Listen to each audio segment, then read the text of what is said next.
And a welcome here to Wake Up Call with Dan Tortora on wakeupcalldt.com, your one-stop sports shop, and on mixlr.com/wakeupcalldt. Happy to be here with you and hanging out here inside of the Cafe Kubal studios. Wake Up Call with Dan Tortora today is proud to bring you an entire show dedicated to fantasy football. That's right, every Wednesday from 10 a.m. to 11 a.m. Eastern Time, you have the Fantasy Football Power Hour, not one of, not a, but the Fantasy Football Power Hour. And in this broadcast of Wake Up Call, the Fantasy Football Power Hour takes up the entire 2 hours here inside of the Cafe Kubal studios. Cafe Kubal on 3501 James Street, 324 West Water Street, 208 North Townsend Street, as well as you can find it on 401 South Salina Street, all in Syracuse, inside of Golisano's Children's Hospital, and you can find them on 343 Fayette Street in Manlius, and their newest location, their drive-through location on Sweetheart Corners at the corner of Route 11 and Taft Road. So a lot of great stuff here on Wake Up Call with Dan Tortora, and we appreciate you being here, hanging out with us where sports truly meets that thing called life. Mike and I giving you a full-fledged mock draft. It's Mike and I against the computers of the world, and we have the opportunity to bring this to you, which I'm very excited about and very much looking forward to. So with that being said, inside of the Fantasy Football Power Hour, proudly presented by the Wildcat Sports Pub, it is my honor and my privilege to welcome my co-host of all things fantasy football, Mr. Mike Sofka of Hall of Fame FantasyFootball.com, as well as our joint venture of the Winning Fantasy Football Group that you can find by simply going to Facebook and typing in Winning Fantasy Football. So, with that being said, Mr. Sofka, how are we doing today? Doing wonderful. How are you, Dan? Doing very well. And Mike, we're getting ready to do our draft here, and we have the room set up. So I'm going to go ahead and start the draft. This is an 18 group, 18 altogether, 18 picks total, 18 roster. That's the word I was looking for. 18 player roster draft. And so we have this set up. This actually says 15 rounds. So let me see if I can adjust this here, adjust our draft settings, but I may not be able to, and that's okay if I can't, but we have one quarterback, two running backs, two wide receivers, a tight end, two flex, which is a wide receiver, a running back, or a tight end. We have a kicker and a defense, and that is going to be what this looks like, and then we're going to have a few players on our bench. So it'll be a little bit shorter of a draft here, and I'm actually going to make sure that we got this here so that we can actually reset this. So I'm going to reset the draft and send it off to you, Mike, so you have it, because I want to make sure that we can put these draft settings the way we want them. So it's a PPR snake draft. It's a 10-team draft. There's a minute and a half per pick, and one quarterback, two running backs, two wide receivers, one tight end, two flex, one kicker, one D, which gives you 10 that'll be starting. And then your bench is going to have 8. And I'm going to go ahead and claim this. So I'm going to update that. I'm going to go ahead and claim the third pick here. Oh, that's Mike. So Mike's the 6th pick. All right. So did you send me a new link? I am sending you a link currently. So Mike will be locked in with us here, and we will get started going on this draft. And very excited to finally get to do this with you all. And so we have brought you our running back list. We brought you our quarterback list, our wide receiver, as well as tight ends. And we've told you exactly what we think is going to, each of the positions all across the country. We've given you information on them and broken them down. And now it's time for us to bring you a fantasy mock draft, a full-fledged mock draft, which I'm ecstatic to be able to bring to you. So we're bringing that in here right now. And so you can see it. I'm going to claim this spot, and we're going to try and get going here. So let's see if it'll let me claim that. And then there's the draft, and we should be able to start this thing shortly as we have Mike in here already. So we should be able to get this thing going and started, and let's see if we can get it all set.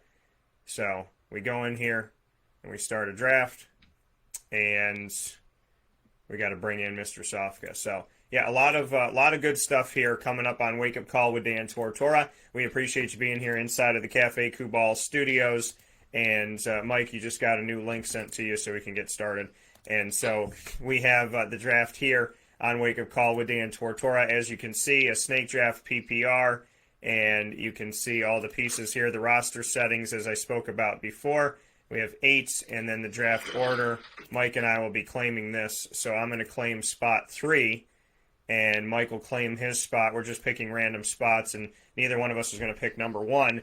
So we'll be in here and ready to draft here momentarily inside of the Fantasy Football Power Hour, proudly presented by the Wildcat Sports Pub. Okay, Mike is in. So just so you know, the other 8 spots in this 10-team PPR draft are going to be taken up by the computer. So the computer will make their picks, and those picks will come immediately, and as you see them come through. So we're drafting currently right now, and you can see that the picks that have come through, Christian McCaffrey and Alvin Kamara. So it's my pick here, and I'm going to go with Derrick Henry as the 3rd overall pick. And so you'll see my Derrick Henry pick come in, and then Tyreek Hill and Saquon Barkley were drafted. I will pause this draft as we go. I will do my best to pause it here and give us an opportunity to take a look at what everybody's picking. So Mike is up on the draft right now. Yeah, go ahead and pause it real quick. Go ahead and pause it? Okay. Yeah, pause it after each pick. Okay. By us. All right, and I'm looking at how I can pause this. So let's see here. If it allows me the bell. No. Okay. So. Oh, there we go. I can pause it. All right. We're paused. All right. I just want to talk about a couple of things real quick here. That, of course, Christian McCaffrey's number 1 across the board. Alvin Kamara I've seen at 2, but I've seen him as low as 5 lately. And Derrick Henry I have at 5. This is a PPR league, right? Yep. Yeah, that's the difference there. A lot of people will have him up a spot or so higher, but I mean, in the first round, 1 or 2 players off, you might not go that bad. Tyreek Hill I have at 7. I've seen him as high as 4 where he got picked there, but I've also seen him as low as 14. So then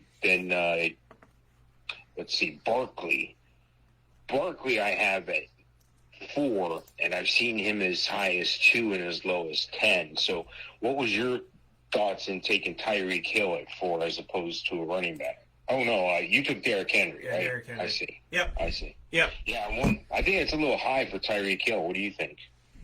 Yeah, I mean, looking at this Tyreek Hill, you know what I think? I think people are drafting on, they're drafting on his speed. And so for him to be the first wide receiver off the board, I think it is high. I mean, Christian McCaffrey is coming off of an injury. There's a lot of hope that he is going to be able to be exactly what people thought he was last year. It's funny because this is how the drafts kind of went last year. He was the consensus number 1.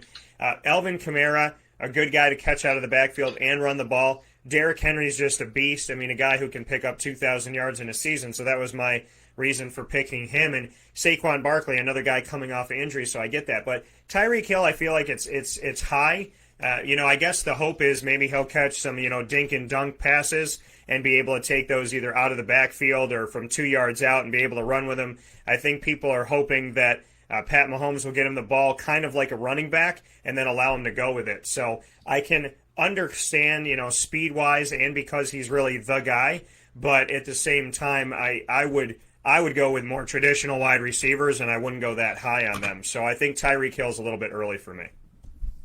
All right. Well, with all that in mind, I'm going to take the player that's ranked number 2 on my rankings, and and there you go. I took Dalvin Cook right there. Okay, so Mike going with Dalvin Cook, and I'm going to go ahead and let it come back to Mike, and then we'll pause it again so that we can see who took who. So we're going to pause the draft here. Mike took Dalvin Cook. That was the other decision that I had. If I didn't take Derrick Henry, I was going to go with Dalvin Cook. Jonathan Taylor taken right after Dalvin Cook. I can understand that. His rookie numbers were very impressive last season. Nick Chubb, of course, going off the board. I think he's going to fall in a few places. Ezekiel Elliott going next. And then Devontae Adams coming off the board, which left Stephon Diggs for the Snake we go 1 to 10, 10 to 1 for people who have never seen these before. And so Team 10, which is by the computer, took Devontae Adams and Stephon Diggs, two fantastic players. Devontae really contingent on if Aaron Rodgers is going to be there and what he's going to do while he is there. And then Stephon Diggs, a great pickup. Travis Kelce, the first tight end taken off the board. I feel like this is kind of early. I know it's in round 2 and it's 10 teams, but still feels early. And then Joe Mixon, who's done some good things in Cincinnati. And DK Metcalf was taken before Tyler Lockett, which, in my assessment of drafts, once one is taken, I think the other will be taken at some point shortly after. So, Mike, with knowing those are the picks, and we're back to you, what are your thoughts? Yeah, I even thought about taking Kelce on the way for my first round pick, but I had to take. He was just there. I had him number 2. Then I hoped Kelce would make it back to me, and of course he didn't. That's okay. There's some other good options that are going to be above the pack there. I like the Nick Chubb pick. I think it was a stretch, though, there. I think he might have gotten him on the way back, but neither here nor there. I have some choices to make here because I can go another running back, which is very popular this year, of course, and then I can go with this guy right here, who I'm going to take because I like to spread it out. And there's not much difference in the grading between these two guys, but I'm going to take DeAndre Hopkins here. And the reason for that is I'm starting to round out my roster. At this point in the draft, I'm going with the highest ranking player, and the next highest ranking player I have after him, I won't disclose yet because you'll pick 2 picks later, and I'll tell you what that is. So let's see here. DeAndre Hopkins, there we go. And DeAndre Hopkins was actually going to be my next pick. So I can understand that wholeheartedly because that was going to be my pick, my first receiver off the board on my list. And then Aaron Jones. Go ahead. Aaron Jones was the other guy it was almost a coin flip with over DeAndre Hopkins, and he got picked right after me, if you see. Yeah. So we see DeAndre Hopkins going, and then Aaron Jones and J.K. Dobbins. And so for me, this is going to be interesting as far as where I want to go with this, but I'm going to lean on Calvin Ridley here, who I know his fantasy numbers have been really good for the 3 seasons he's been in the NFL, but he is also without Julio Jones, so I didn't want to have to make that pick, but he's obviously a good pick to make if I have to make a pick. So I'm okay with that. I can rock with that, and I can roll with that. So nothing wrong with taking him there at the place that I got him, which gives me another receiver. Justin Jefferson also going here. There was another guy I looked at, and I was really considering taking Pat Mahomes, which is kind of sad that I didn't have the opportunity to do that. So, it's something that it happens. It's how it is here, as things get taken up and people get chosen. So that was another move that I was looking to make, and that was a very close one for me, but I'm going to make this pick because I do think he's the number 2 overall quarterback, and I'm going to take Josh Allen. Yeah, I like Josh Allen. I like Josh Allen a lot. I don't, he might not make it back to you at this point, but I would have waited just a tad bit longer, but then I would have waited a tad bit longer on Mahomes too, and look what happens. And that's the beauty of the way I try to approach these drafts. I want George Kittle, coming in draft. Yeah, I'll take that. I'll take Kelce. But if these guys don't fall to you, don't worry. That's why we rank. That's why we project. You're just going to be stronger in another area. So I just go with pretty much like the NFL does, next man up. I just look at the next name on my board this early in the draft. This early in the draft, the first 4 or 5 rounds, I'm taking the best possible player. Regardless of position. Last round was a coin flip for me with Hopkins and Aaron Jones, and I decided because I had Hopkins, I had a better feel for Hopkins, just barely I'll tell you how close it was. It was by 1/10 of a point average. So, that's pretty close. I mean, that's just over 1 point for the whole season. So at this point where I'm at, I'm going to have to take another running back. I got another coin flip situation between a wide receiver and a running back, but I'm going to take running back Antonio Gibson here because PPR league especially, he can catch the ball out of the backfield, and I think he's going to have a dynamite year. Yeah, so Mike going ahead and taking that pick. And so that's put him with Antonio Gibson. And I'm going to pause it here for a second again as we look at the picks. So I am the third pick. You could see Wake Up Call here on the board. And Mike is the sixth pick. You see Gator Mike. Mike took Antonio Gibson. And then Darren Waller came off the board. 3 tight ends off the board. They're color-coded by position. So tight ends in orange, Travis Kelce, George Kittle, and Darren Waller are off. Najee Harris taken pretty early here. Well, I shouldn't say pretty early. There's a bunch of running backs taken, but there's a lot of faith in him, I should say. He was taken before DeAndre Swift and before Clyde Edwards-Helaire. And then Michael Thomas was taken in the 4th round. You see him drop without Drew Brees there, and with a very confusing year last year where he was supposed to be the guy, and then he was hurt, but was he really hurt? But was it COVID? But was he unhappy? So I figured he would drop if he did. Traded. Yeah, he might be getting traded. I heard, it's not really out there, but I've heard they're shopping him. Yeah, so I mean that's another place for us to really look at, and I figured he would drop. I really did, and to see him drop to the 4th round is kind of interesting here because again we're playing up against the computer, and the computer is a very smart computer, as you can see what it's been drafting. Josh Jacobs then next. Miles Sanders and Keenan Allen, which brings us back to Mike. A lot of running backs off the board. You see more green than anything else.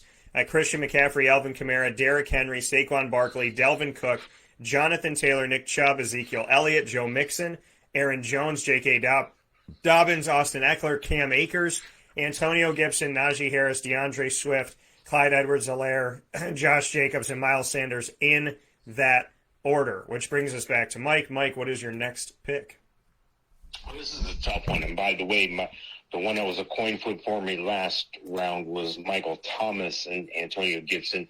And I didn't want to take Michael Thomas. So I'm glad he got picked. I didn't want to I might have taken him here if he had dropped 3 more spots here. But, that again, when you're making a pick, it's like we talked about before, if you're not 2 weeks ahead, you're a week behind.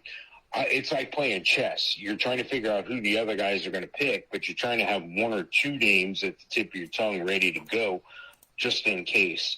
I happen to think that there's a couple issues with my next couple picks here. So what I'm going to do is I'm going to go ahead and take a receiver here that I'm high on. I think Terry McLaurin is going to have a heck of a year. That's why I'm taking Terry McLaurin there. It was between him and Allen Robinson, and it was one other player I'll tell you here shortly. Yeah, so Terry McLaurin taken off the list here. I've seen him. People trust in him. Mike Evans goes off next, and then and Amari Cooper, the first Dallas Cowboy wide receiver to be taken, falls this low in the draft, which is kind of interesting. And so you see that I have Derrick Henry, Calvin Ridley, and Josh Allen are my picks that I have currently so far. Running backs have gone off this list very, very much so. So I am going to go with Chris Carson on this pick. It was between 3 different running backs, and I'm going with Carson to give an opportunity here. I mean, I honestly think, the thing is, if he stays healthy, he's dangerous, but it's an if. He's a very dangerous guy, good for PPR as well. And Travis Etienne was one of my guys I was looking at, as well as another guy that was on this list. So I have Derrick Henry, and I have Chris Carson as my running backs, and I have Calvin Ridley as my wide receiver, and I have Josh Allen, which puts me in a place to take a look at bringing a receiver into town. And the receiver that I'm going to go with, I'm going to go a little bit out of order. I'm going to go with Adam Thielen at this pick. It was between him and a couple other guys. And after Thielen goes Allen Robinson and Chris Godwin, the computer kind of reading my brain at this point and taking those guys when they took them. So that leaves us with Mike here, and I'll pause the draft as we take a look back at the draft. And round number 4, Michael Thomas, Josh Jacobs, Miles Sanders, Keenan Allen, a run there of 4 wide receivers, Keenan Allen, Terry McLaurin, Mike Evans, and Amari Cooper, pardon me. I took Chris Carson, and then Kyle Pitts went, another 4th tight end off the board, rookie tight end that I think can rise to be the number 1 and could definitely needing to help out Calvin Ridley so he can stay open here. Lamar Jackson was taken at the end of the 4th round, only the 3rd quarterback off the board. And Julio Jones, Travis Etienne, Adam Thielen taken by my team. Allen Robinson was the other guy I was really heavily looking at, and a little bit of Chris Godwin, which brings us to Mike's pick for round 5.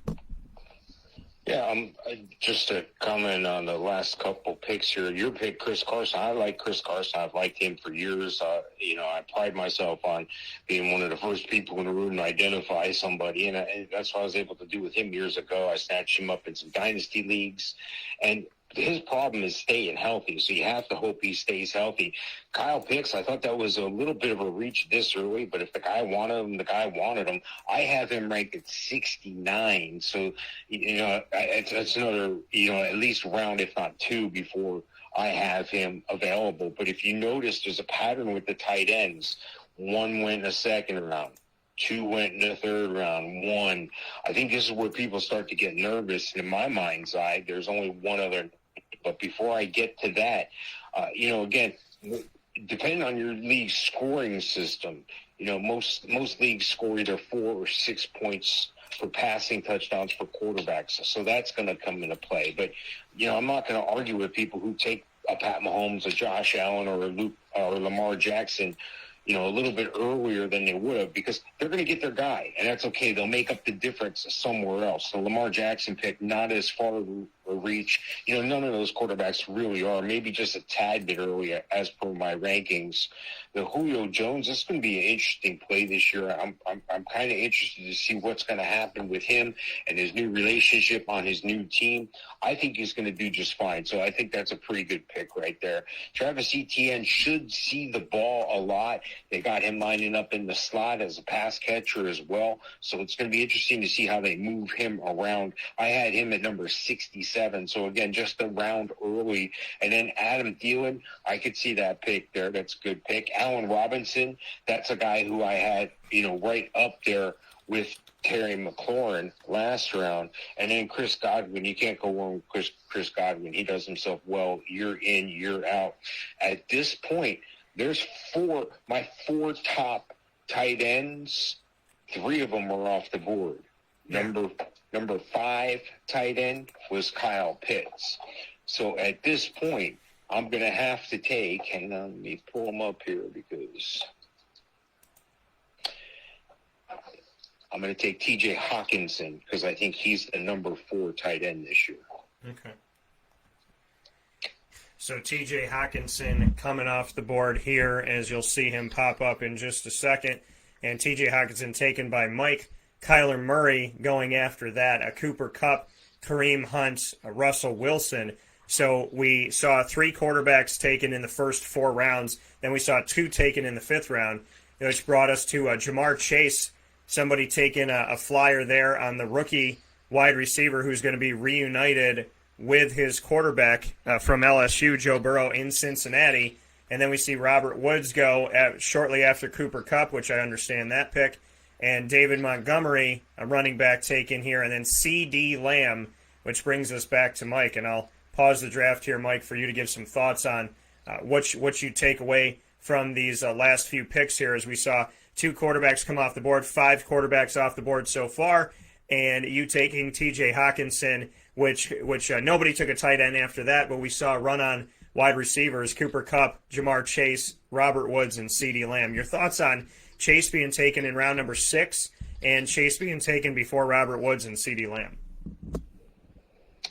Yeah, I again, at this point in the draft, this is kind of like the no man's land. So this is where your draft can be won or lost. So, you really want to make sure you're on your game here. And, there's some people, sometimes it's great to know the room. Like if you know a guy is an Arizona fan, he's going to take Kyler Murray probably. I mean, if he's a diehard fan like that, if he was I don't know, trying to think about college here. If he was a Penn State fan, you could see him taking Miles Sanders. You can kind of read the room. So depending on where you're at in the draft order, sometimes it's good like the play chess. Like if I do this, then they're going to do that, and then I'll do this. So have a couple contingencies in your mind's eye as to, how you would play it.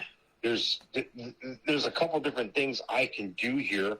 I'm not sure I want to go with a quarterback here. Yes, I want to go quarterback, and yes, I want a quarterback. But if you look at half the teams already have quarterbacks. Those are very good quarterbacks. I think I can wait at least one more round just based on there's one player who's still available here, and that is Tyler Lockett. I think Tyler Lockett's going to have a heck of a year this year. I like Tyler Lockett. He's always there. He's always a guy that you can count on. So I had him next highest ranked. I had him at number 40, so that just makes sense for me. Yeah, Tyler Lockett, a great pick. Somebody that I kind of forgot about after we saw his DK Metcalf going round number 2. I thought he would go a lot sooner, so he kind of slipped my mind. My next pick was Mark Andrews to take my tight end because he had fallen here, and he was taken right after Mike took Tyler Lockett, and then DJ Moore went, who I still think is in a place where I don't trust him enough to draft him. So now I'm looking at my list of tight ends and really not seeing a lot of great stuff left. So I will go with the next best available, and so I'm going to go with Noah Fant. But this is not a pick I wanted to make. I wanted to at least grab Mark Andrews here as we came back around, but Noah Fant is who I ended up going with. Juju Smith-Schuster decided to stay in Pittsburgh. He got taken off the list, and he was another guy I was looking to here if I didn't take a tight end. Kenny Golladay, who's on a new team with the New York Giants, hopefully will help out Daniel Jones and Saquon Barkley. Myles Gaskin, who Mike and I said go from Mr. Irrelevant to a starter. We said that last year, and he's done that. And then Devontae Smith from Philadelphia, a rookie wide receiver coming off of winning the Heisman with Alabama. He is now the next pick here coming off the board. So that was kind of an interesting pick here. We're seeing some rookie wide receivers go, and not crazy early, but going in this draft, which is kind of interesting. And that'll bring us to my pick, which I have 2 running backs, I have 2 wide receivers, I have a tight end, and I have a quarterback. And so looking at what's best available right now, based on this list, James Robinson, who they think will get time as well with the Jacksonville Jaguars. But I'm looking at some of these opportunities, and there's one guy that I'm kind of circling here with Denver. I don't know if I want to take him yet, but if I look to some of these other players at the wide receiver position and at the running back position, my gut's telling me to go running back. And so I'm actually going to take James Robinson at this pick, and then I'm going to leave a few other things here left open. And Melvin Gordon, who I figured would fall a little bit here, not a ton of belief in him. He has fallen here into this round. And Justin Herbert, kind of interesting here after Russell Wilson, that the pick jumped Dak Prescott and took Justin Herbert, which brings us to Mike's pick. And Mike, what are your thoughts on what we're seeing currently right now? Well, it's kind of one thing you always want to bring yourself to is knowing where the average pick goes. So in other words, I want to know what the average draft position of each player coming in. That's the beauty of using the cheat sheets that I have on my site, HallOfFameFantasyFootball.com. It gives you the average draft pick. So on an average, that helps me predict what the other players are going to do. So there's times where you can wait till after the turn, till it comes back. That's where I find it most advantageous. Well, look where I'm at right now, okay? There's 2 of the 4 teams that are after me. There's going to be 8 picks after me. So 4 of those picks, one of those might be a quarterback. So I may consider taking a quarterback here just because of the odds, just because of the math involved.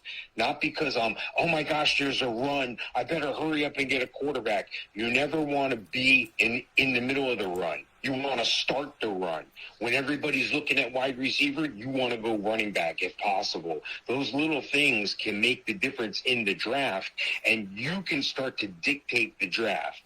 My goal is if I have 100 prospects on my draft sheet, and I'm just using a round number here, I have more than that, but if I have 100, I don't want any of my guys to be below 50.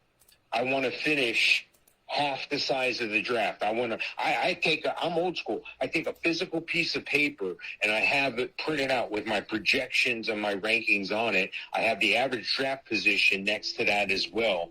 So I know where I'm going at all times. It's just a matter of how I want to play it.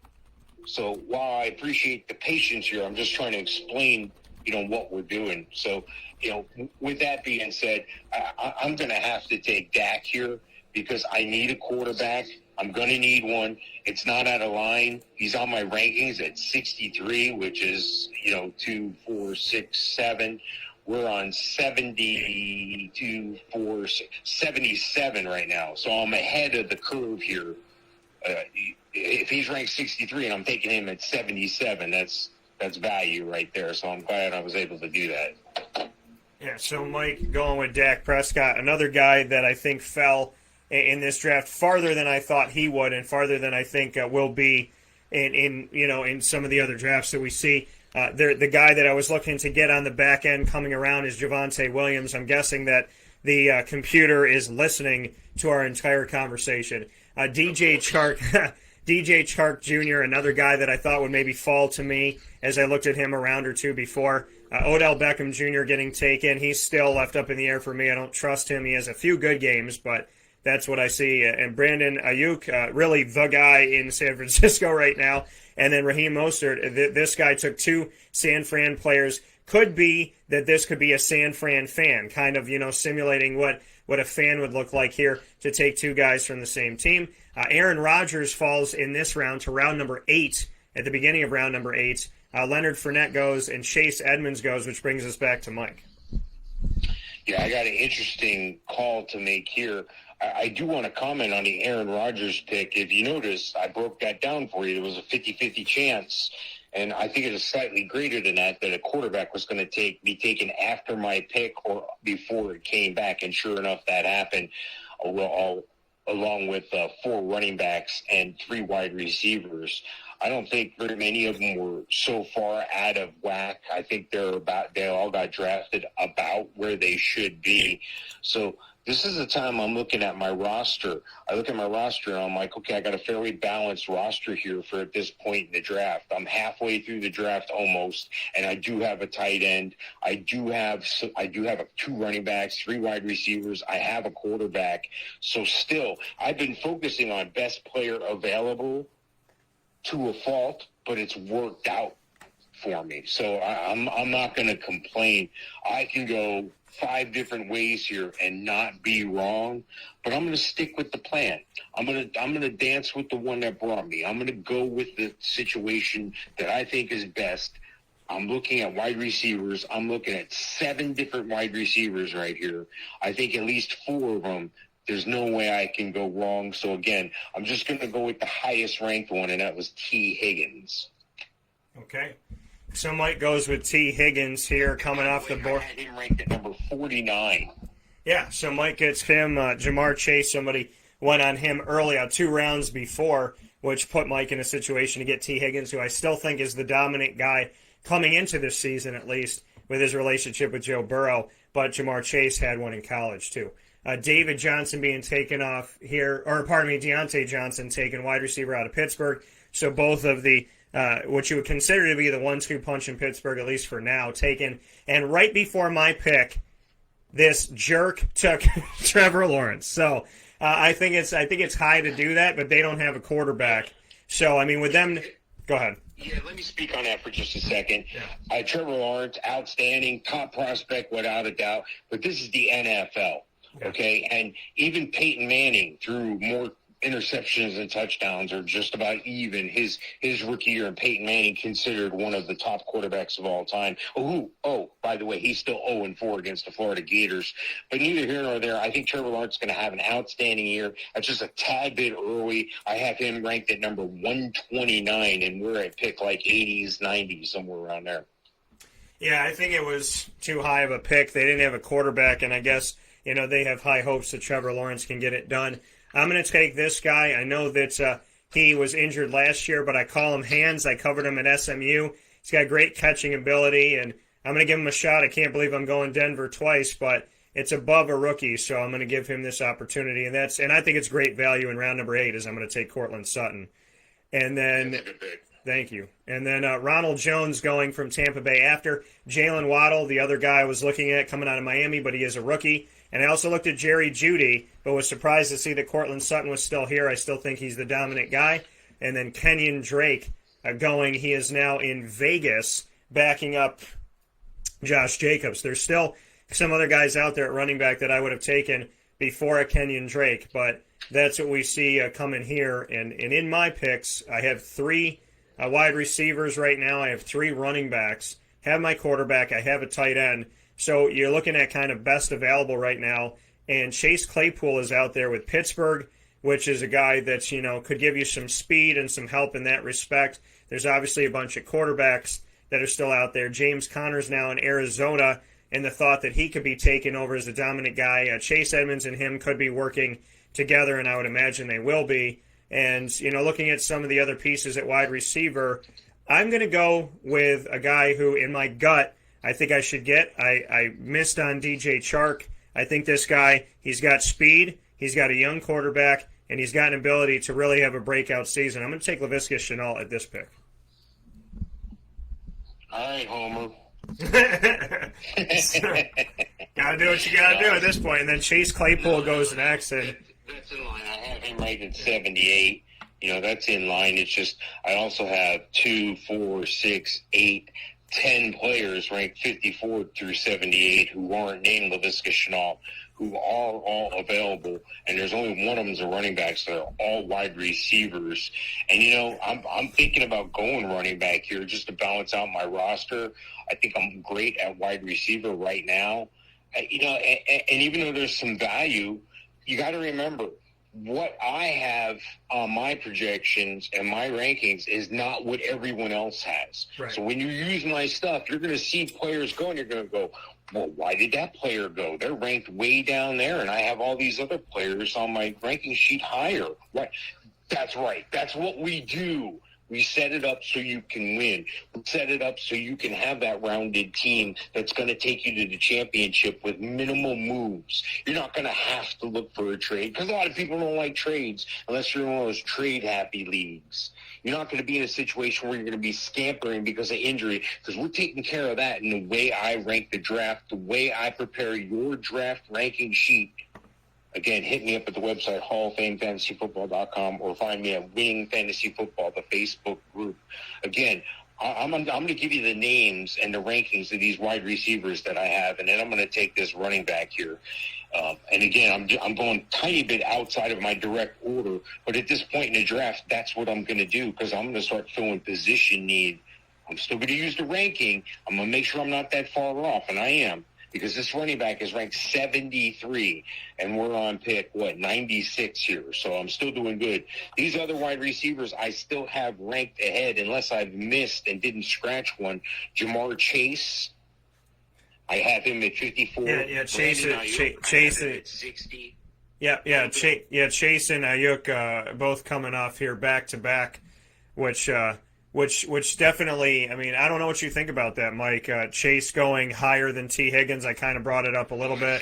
I missed that one. Yeah, no worries. I missed Ayuk there as well. Hang on. I still got others here. Beckham, is he? He's gone. Yeah, Beckham's gone. Brandon Cooks. Cooks is still there. Yeah, Brandon Cooks I have at 65. Robbie Anderson. Yeah, Robbie's still there. I have him at 67. DJ Chark. I have him at 71. Chark came off before Laviska Shenault. He came off in round number 7, and then that provoked me to take Laviska Shenault. Well, that was right where he needed to be taken. And did I miss Tyler Boyd? Tyler Boyd's still there. Okay. Well, good. I got my stuff straight at least. I'm going to go and make sure I didn't miss this guy already. Nobody took Mike Davis yet, right? No, Mike Davis is still there. Yeah, that's who I'm taking here. I have him ranked 73. Again, getting him at 96. That's a tremendous value pick at this point. I still have 3-4 wide receivers up there ahead of him, and wide receivers that should have been taken at 54, 67, and 72, and 67. Yeah, so there's still some value out there. let's see here. Let me go ahead and pick him.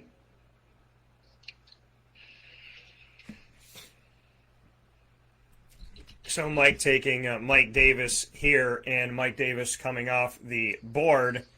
And so with Mike Davis coming off the board, that's going to provoke a bunch of other picks to come through here. Brandon Cooks next, Tyler Boyd. I said the computer was listening to us. James Conner in Arizona. Mike Gesicki taken. After I took Noah Fant, there was a drop for almost 3 full rounds at the end of this past round. The 9th round, Mike Gesicki taken. And then Marquise Hollywood Brown going, Jarvis Landry, Irv Smith, the tight end out of Minnesota now with Kyle Rudolph helping Evan Engram in with the Giants. And Zach Moss is taken at this point, which is a little bit interesting here. Zach Moss being picked up here. I'm going through the draft just to make sure I didn't miss this name, but I do not believe that Devin Singletary, and he hasn't. Devin Singletary has not been taken yet, so Zach Moss was taken ahead of him in this draft. Mike, thoughts on that as we step forward to your next pick? Well, people think he's a bigger back. People think he's a power back. I just haven't seen enough yet. I think it's going to be like a committee situation, and if one of them gets hurt, the other one will be there. So that might be the one handcuff situation you want to make sure you get yourself involved in. But, don't think too far. Don't overdraft. It is what it is at a certain point. And in a 10-team draft, you have room to breathe. It's when you're in 12, 16, 22, 32-team drafts that each pick could make or kill your season. What we're going to do in our draft, your season won't be killed through our draft. I promise you. When you follow my rankings, I promise you're not going to get killed at your draft, even if you make some mistakes. But the difference is you're more likely to win with this ranking, more likely to win with this system. So a Zach Moss thing, I could see that going either way, and that doesn't bother me either way. I'm not worried about anything. And looking at my ranking sheet at this point in the draft, I got a lot more receivers available than I do running backs or other positions. So let me see. Let me pull up this receiver. I want to make sure he's still here. Let me do this. Yeah, I'm going to take Robbie Anderson. I don't see how I can leave him out there. I have him ranked number 67. He had an outstanding year last year. I know the new quarterback in Darnold, but I think that's going to play right into their hands. He's got a Temple coach, and he's got a quarterback he used to play with. So how do you not take Robbie Anderson there? Yeah, you look at, like you said, the connection at Temple and Matt Rule, a guy that I got to know in his time at Temple. Now going into his second year as the head coach of the Carolina Panthers. He is reunited with Sam Darnold, who, like Mark Sanchez, the Jets took away his best weapons, in my opinion, and then got rid of him like he was doing something wrong. Well, Robbie Anderson is back reunited with Sam Darnold after Robbie spent a year in Carolina, and I think that that'll bode well potentially for both of them. Deebo Samuel, I've kind of let him fall on my list. He gets picked up here in round 10. Somewhere around 10, 11. I'm okay with that. Will Fuller, the 5th, is now in Miami. If he stays healthy, he's good, but it's an if. It's a big old if, and that's the issue that puts him where he is right now. I'm gonna take this guy, and I think he's gonna be a nice 1-2 punch with. Well, there's 2 guys I'm looking at right now at running back, and one of them I'm not gonna name since I come back here quick in the draft, and I know the computer reads my brain anyways.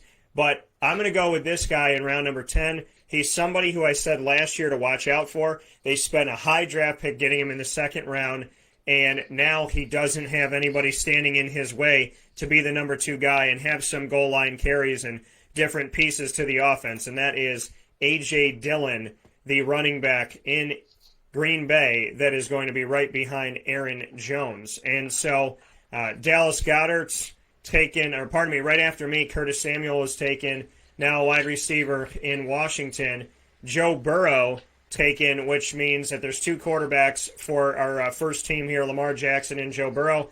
Joe Burrow bailed me out, had some 50-point games, 40, 50-point games, and last season before getting hurt. Dallas Goedert and Rob Gronkowski start off round number 11, and I'm going to go for the guy that the computer didn't know I was going to take for once. I thought about going with this rookie, but I'm not because he's on the Jets. But I will go with this rookie because I do believe Unfortunately, in San Francisco, running backs haven't stayed that healthy, and even when they have, they've used more than one, and they used a pick on this guy. So I'm going to go with Trey Sermon in round number 11 and take him, the rookie running back out of San Francisco, as opposed to Michael Carter, the rookie running back out of the Jets, who I like, and my buddy DeAndre Smith was his coach when he was the running backs coach at North Carolina, and I do think that Michael Carter's talented, but being on the Jets, between the Jets, basically what it came down to is talented rookie at running back. San Francisco, Jets. Who's in a better position?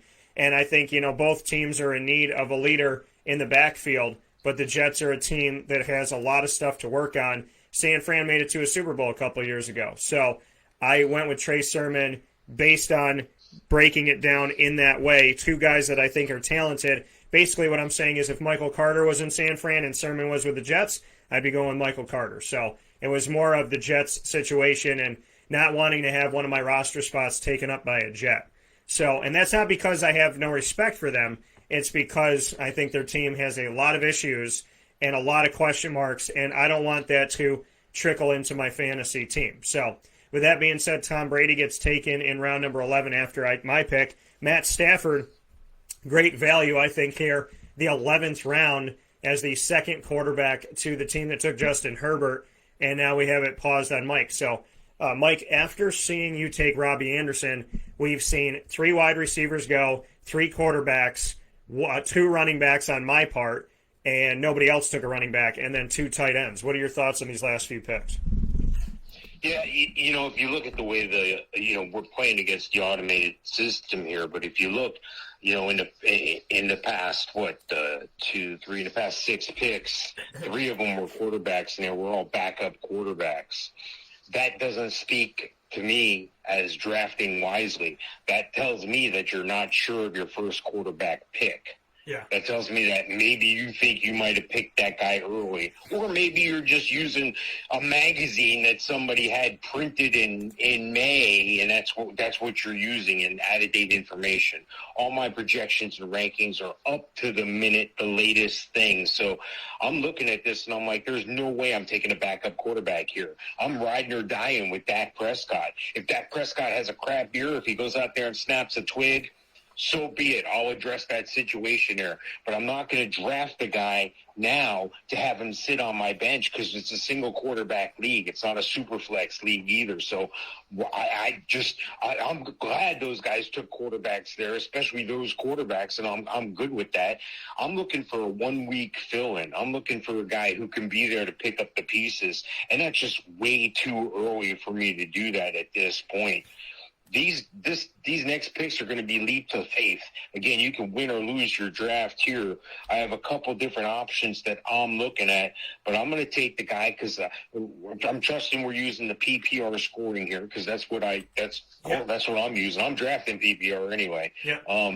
But I'm gonna go with Damian Harris here because I think he catches the ball well out of the backfield. I know it's Belichick, and you never know which guy's going to be the guy. But that's what you get, and that's what I'm gonna deal with that. I'm gonna roll with Damian Harris. I think he's gonna do well. Yeah, and Damian Harris in round number 11, looking like he is going to be the starting option. So to get a starting running back here later on in the draft, looking good with a lot of running backs having been picked. He's a guy that I looked at, but because New England breaks it down so often amongst a plethora of running backs, that makes it tough. James White, another guy who's lasted there, who really is huge in PPR. So he's another person to take, especially now in these rounds, 12, 13, 14. Jalen Hurts gets taken after that, Mike, and Ryan Tannehill, 2 starting quarterbacks on their teams in reality. But these teams, one of them already has a quarterback, and the other one, this is their first. So round number 11, Ryan Tannehill, not a bad bet in round 11, going to team number 8 here on our mock draft for the 2021 fantasy football season. The first quarterback that they took off the board, they tried to take care of everything else. They got Ryan Tannehill. Not bad here by any stretch of the imagination. Other teams, like you were saying, taking 2 quarterbacks. You see that Mike and I have not done that. We've looked to really position ourselves in good standing with depth at running back and wide receiver. And so 4 running backs taken in round number, or 4 quarterbacks taken in round number 11, and everybody taking a backup quarterback in those 3 out of 4, except for the team that took Ryan Tannehill. Ian Thomas out of Washington, or Logan Thomas, pardon me, out of Washington, tight end taken. Michael Carter, the guy I told you I toyed with in this round, that rookie running back of the Jets, he goes at the end of the round. Hunter Henry was one of the next picks I was going to make. I thought he was going to drop to me in round 12, and I was going to grab him as my second tight end, and that did not happen. Michael Pittman, another guy I looked at, Michael Pittman Jr. coming into year number 2, but now with Carson Wentz as his quarterback in Indy. Robert Tonyan going to at Green Bay, had a pretty good season last season, helped me at times, was rendered invisible other times. And Devontae Parker, who really has not shown up in Miami as their dominant wide receiver, hence why they have Will Fuller V, and hence why they drafted Jalen Waddle. So definitely not bad to get him in round number 12, but I wouldn't pick him at all. Mike, it's your pick now. What are your thoughts on a round that we just saw 4 quarterbacks go, 3 out of 4 teams taking their backup quarterback, as you had mentioned before, and now we're seeing a little bit of a run on tight ends? Well, yeah, and use that situation to your advantage. Yeah, I identified a trend. Now, if you're in a computerized draft and you're drafting with people, usually the computerized draft is going to go off the rankings right there in front of you, unless the owner has gone in there and pre-ranked their own stuff. But you can watch what they're using. So I can use that to my advantage. Let's say I was thinking about taking a quarterback at this point for some reason. I would have already known that those other guys were likely to take quarterbacks. So I use that to my advantage. So I'm like, well, if I'm going to take a quarterback and I don't think that, these guys are going to take this quarterback, I think these guys are going to take these other quarterbacks, because according to the rankings on the computer in the draft room, it says they should be taken. And sure enough, they were. I can come back and use that to my advantage. That's why I went with Harris before, because I wasn't in the market for a quarterback. And at this point, I'm going with my rankings, and I'm using the rest of the room's rankings against them. That's important that you know that. You got to remember, if you're using my system, not everybody knows what you have, but you know what just about everybody else has in the room, because I also give you average draft position. So at this point, I'm just taking the best possible best possible player. If you notice, we have what are we going, 18 rounds? Yep. So there's 5 picks before I'm even going to think about a defense or a kicker. Now you watch in the next 2 rounds, you're going to start seeing defenses and kickers come off the board, and it's going to be super crazy. I'm not going to do that. I'm going to stay steadfast. I'm going to take the next highest ranking guy that's there, regardless of position at this point, because my starters are rounded out already. I'm going to go with Michael Gallup. Now, if you notice, I do have Dak Prescott. So every time Dak Prescott throws on to Michael Gallup, hey, I'm double the money. Now, I know it's a crowded situation there, but I'm still not sold on a tight end there in Dallas. But I am sold that, CD Lamb, Amari Cooper, I'm sold they're going to be able to move the ball with Zeke Elliott, and I think that's going to open up some opportunities for Michael Gallup. Yeah, and Michael Gallup, round number 12, and not a bad pick at all. With seeing Amari Cooper kind of fall and CD Lamb go later as well. Todd Gurley and I had Michael Gallup ranked at 88. So yeah. I'm getting tremendous value there, like pick 120 something. Yeah, it's a great value here. Todd Gurley in Atlanta still, that's one of those things that I would definitely stay away from. I wouldn't touch that with. No, he's not even on the team. He's not right. there. Yeah, so Mike Davis is the guy. That's why I took Mike Davis before. Yeah, and so it's still saying the computer's using an outdated ranking system, which is totally fine. Thank you to the computer. For those of you that are using Hall of Fame FantasyFootball.com, you would not make that pick. I'm seeing this going, did they re-sign him? Because Mike and I didn't think that, we said, hey, if this year doesn't work out, he may be done for good, and the year has not worked out. Nyheim Hines going. But what did work out on my behalf is I'm going to get one of my rookie guys out of Arizona, and I'm going to get what I consider to be tremendous value at pick 120-something, and that is Rondale Moore, wide receiver out of Arizona in round 12. I will gladly take him in this round. Yeah, like Rondell Moore, he's way underrated. You know, this is a guy who's big, he's fast, he can make plays, and that's what they're bringing him in for. And I think you're going to see a lot of splash plays with him right away. Not saying he's going to be Randy Moss right away. You know, when I'm excited about a player, it's relative to the other players in their same position. Doesn't mean they're going to be the MVP of the NFL. It just, you know, you get tremendous value at a certain point with some players in some points in some drafts, and you know that's where we're at. Yeah, so we're looking at two more wide receivers taken off the board. Antonio Brown. I mean, it's round 12, but I still think that's high. I think he could be at the last rounds here because he's the third. At best, he's the third option at wide receiver. But if when you put in Rob Gronkowski and O.J. Howard, he might be the fourth or fifth option for Tom Brady. Corey Davis who's now with the Jets, coming from Western Michigan. A year before my guy Tim Lester returned there. Zach Ertz, still in Philadelphia, allegedly was on the trade block, and he was taken here in round number 13. Matt Ryan taken as well. I'm going to go ahead and there's two guys I'm looking at tight end, and I told you I wanted Hunter Henry to be my backup one, but there's a starter that could still be a top 5 guy, staying healthy, getting out there, and with a healthy Saquon Barkley, help on, God willing, the offensive line, and now actually wide receivers of note. I think this guy could definitely see some openings, and I think this is really great value in the 13th round. I'll take him pick 133, I think is what it is. I'm going to take Evan Ingram. Yeah, I like Evan Ingram. He's the 16th tight end on my rankings here. You know, I think overall he's number 136, so not that, you're not that far off. My only reservation with that is, you got to consider where he's going. You got to consider the team around him. He's been injury prone the past couple years, and you got to wonder, is that going to affect his play? Has he lost a step? The team did bring in Kyle Rudolph, but Kyle Rudolph's on the backside of his career as well. There's no real rookie threat there. And Evan Ingram has been, a solid player for many years here.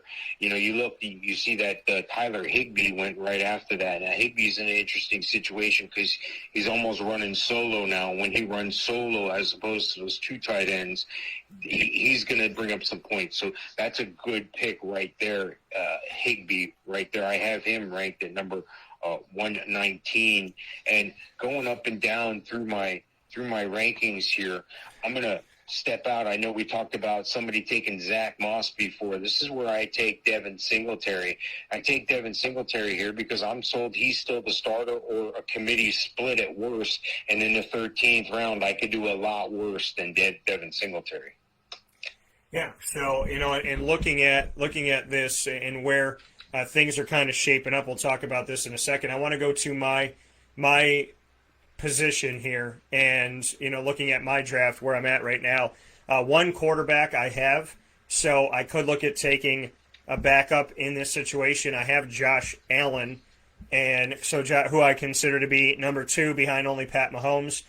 Derrick Henry and Chris Carson at running back, as well as James Robinson, A.J. Dillon, and Trey Sermon as my running back. So when I look at my list here, got a bunch of running backs. Wide receiver-wise, Calvin Ridley, Adam Thielen, Cortland Sutton, Laviska Shenault, and Rondell Moore.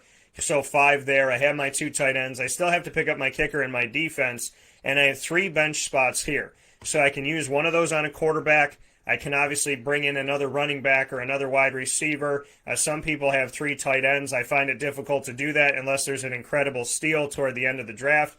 There's still a lot of value out there at wide receiver that I'm seeing right now. Guys that could be number 2s, guys that could rise to number 1s, guys that could really make some hay in fantasy football this year are all still available. And Mike and I have a rule of thumb. You see that my kicker, which is here in purple, is empty, and my defense and special teams is empty. Mike and I have a rule. Whatever your draft is, if it's 14 rounds, it's round 13 and 14. If it's 18 rounds like this, it's round 17 and 18.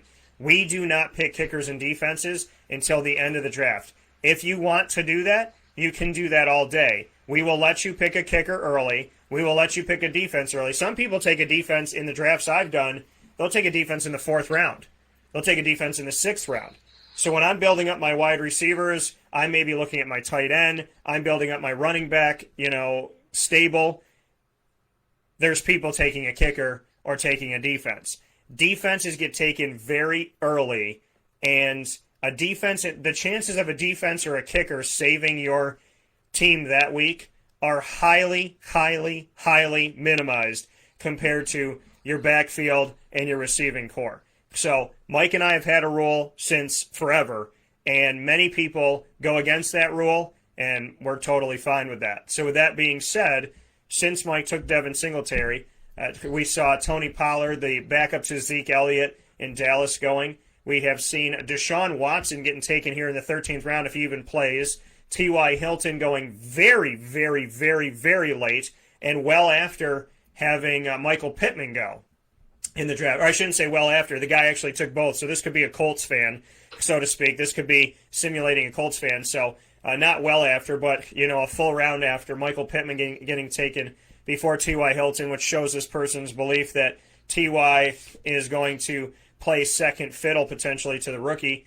I don't know if that's going to happen just yet. Justin Fields goes in round number 13, and keep in mind, Justin Fields, the rookie quarterback for the Bears, went before Baker Mayfield, as well as Kirk Cousins, Carson Wentz, Ryan Fitzpatrick, and Tua Tagovailoa.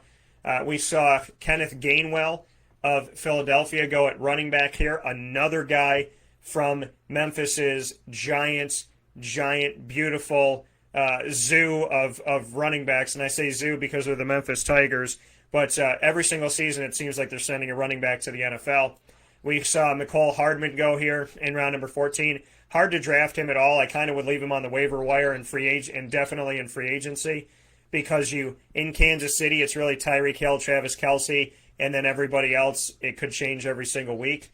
Mike Williams never really has shown out with the Chargers, but he got taken. And then we see Detroit's running back get taken here, Mr. Jamal Williams, who used to be in Green Bay. And you see that I took A.J. Dillon 4 rounds before. Took A.J. Dillon, who's now the number 2, arguably, in Green Bay. Jamal Williams going here to this team that decided to take him. And kind of interesting of a pick there to take that. DeAndre Swift, the starter in Detroit, went in the end of the 3rd round. And now we're seeing all the way down to round number 14 that Jamal Williams is going. Jamal, one of those guys that I never really feel like caught on. He had some good moments here and there, but I feel like those were few and far between, and they were a while back. In my opinion, he has not been relevant in fantasy for the last couple of years, but he gets taken here. So, Mike, what are your thoughts on all of this? We haven't seen a kicker or a defense taken, but Lord knows you and I will not be the first to do that. So, yeah, I don't like seeing that, but it is what it is. I'm at this point in the draft. I take a step back and I take a look at my bench, and I go, okay, let's see what I got. I've been picking the best available player, more or less. And look at that. I got a rounded bench. I don't have all wide receivers. I don't have all running backs. I have, 1, 2, 3 running backs, 2 wide receivers. So I could go either way here, whichever way I choose. I may step out a bit here. There's a wide receiver I'm very interested in taking right now, but just a few ticks below him is another running back. And this is PPR scoring. He's a PPR running back, and it kind of handcuffs me Antonio Gibson. And I'm talking, of course, of J.D. McKissick. I'm not the big handcuff guy, but there's times where if I can and I can round things out, why not take another running back who's a handcuff in the 14th round of 18 rounds? That's where I'm going. I'm going with J.D. McKissick. Quote of today's show: I'm not a big handcuff guy. It's got to be the quote. Got to be the quote of today's show. So there's no 50 shades of Sofka. Here on these other players that had gotten taken, Deshaun Watson. Yeah. You got to have some big ones, my friend. And thank goodness that's a second quarterback for that team, because there's a chance he may not play this year. So you got to keep that in mind as well. So, the other picks are pretty much right where they need to be. Nothing outlandish. So, sorry to take up all the time. No, you're fine. There's no 50 Shades of Sofka because he's not into handcuffs. So, looking at J.D. McKissick, like you said, you took him as a handcuff here. Jonnu Smith, I looked at him. I'm still kind of on the fence a little bit about him, which is why I ended up taking Evan Engram instead, because Evan Engram is the dominant guy, and he's not really there to split time with anybody, arguably on paper going into the season. Gus Edwards, I'm okay letting that go just because of the situation in Baltimore. Their best running back is Lamar Jackson, and that's not me calling him a running back. I'm saying that running and passing the ball, he is a phenom in both, and getting you over 1,000 yards a season in both is nothing, to frown about by any stretch of the imagination. So I just, I liked Gus maybe a year ago, and this year I've kind of learned my lesson to stay away. I have 5 receivers and I have 5 running backs, so I could go really anywhere I want to go now. There's some number 2 guys that I think could really be something special. I'm not going to go with a third tight end in this moment. There's some guys that are left out here that I like. There's some chances that I can take, and I think that those chances are better served at wide receiver right now. And so, there's a guy like Marvin Jones that could be a number 2 in Jacksonville. Amon-Ra St. Brown is in Detroit. Elijah Moore is with the Jets. Russell Gage. And so I'm going to actually go here, and I'm going to take a shot with Darnell Mooney. I'm going to take Mooney coming from Tulane, and the number 2 guy out of Chicago could really turn out to be something special. In round number 14, I'm okay with him being my 6th wide receiver off the board. Darnell Mooney, because I'm not 100% sold on Allen Robinson getting all those touches, and I don't think that he will. I think it'll be split, and every quarterback has their guy. So could start with Andy Dalton and turn into Justin Fields, and we'll see where Mooney goes from there. Amon-Ra St. Brown was another guy I looked at, and Elijah Moore, the computer reading my brain again. I looked at Latavius Murray, and I looked at Tariq Cohen, and Latavius, I like him. He's been on the show here. Fantasy football-wise, it's tough. To have him round out, then that's good, but 1 to 2 weeks a season, really, fantasy, could he be giving you any numbers worth merit? Tariq Cohen, another guy that I just don't want to deal with in Chicago anymore. I have a chance here to do a few different things, and there's enough guys out there that I'm going to let one of these things go for now, for the minute, but I'm going to look at taking my final running back. And there's one guy I really want to take, but the situation is not ideal. So I'm going to take Darrell Henderson. I'm going to take a Memphis guy here. And Darrell Henderson going to be with Cam Akers. I don't think either one of them has decided who the starter is yet, no matter what the depth chart may say.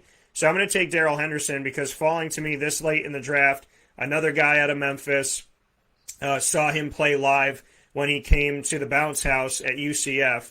And so getting him in round number 15, nothing to frown about. Again, filling out my running backs, and I like my running back room. I got Derrick Henry, Chris Carson, James Robinson, who I think will get time, A.J. Dillon, Trey Sermon, and Darrell Henderson. So I got 2 dominant starters, and then I got guys that'll probably be accents, maybe could take over in that sense. And then, wide receiver-wise, Kelvin Ridley, Adam Thielen, Cortland Sutton, all starters. Laviska Shenault could take over there. Rondell Moore, I think, is a nice sleeper for me. And Darnell Mooney, I think, is a number 2. So I'm really not looking at any of these guys being a third option at wide receiver on their teams, except for maybe Rondell Moore to start off the season, but that could change. So I'm good with that, and that's left me in a position where I have one more bench spot to fill with whatever I want, and then the kicker and the defense and special teams. Since I drafted, looking at this, we saw, like I said, Amon-Ra St. Brown, a rookie, going to Detroit. We have seen Latavius Murray and Tariq Cohen go. Elijah Moore, a rookie, to the Jets. And Darrell Henderson, my pick. Philip Lindsay falling all the way down to round 15 as he is a running back in Houston now with David Johnson in what seems to be the graveyard of potential starting running backs that all go to Houston and try to work together, 3 or 4 of them, to make one back. It feels like every single year, one fantasy back out of 3 or 4 guys.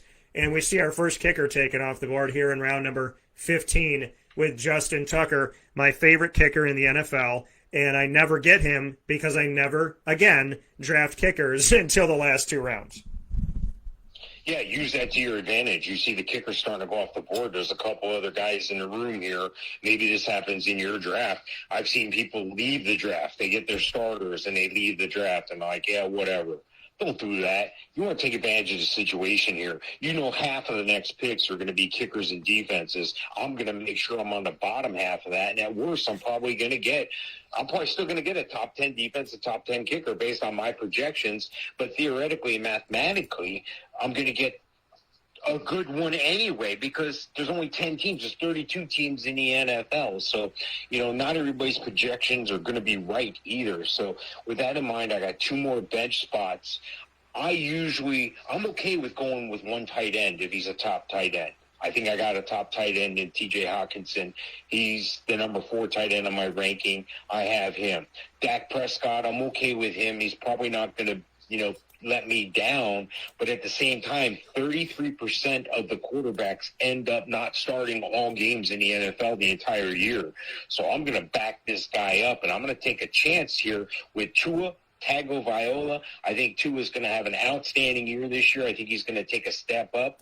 I know he's been injury-prone in his college and high school days, but hey, he's my backup. And at this point, if I end up cutting him and picking somebody else up, so be it. I'm not afraid of this pick here, taking Tua.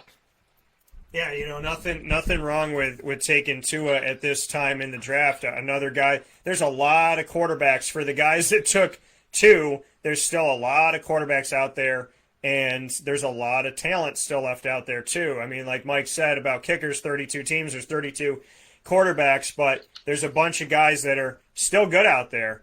Tua Tagovailoa got taken, and then Baker Mayfield taken shortly after you, Mike. So somebody kind of heeding that call there and putting themselves in a situation where now they have Aaron Rodgers, who we don't know his situation, and Baker Mayfield, who isn't clear on what quarterback he's going to be in his career yet, I don't think. So 2 question marks at quarterback. I would not want to be that team.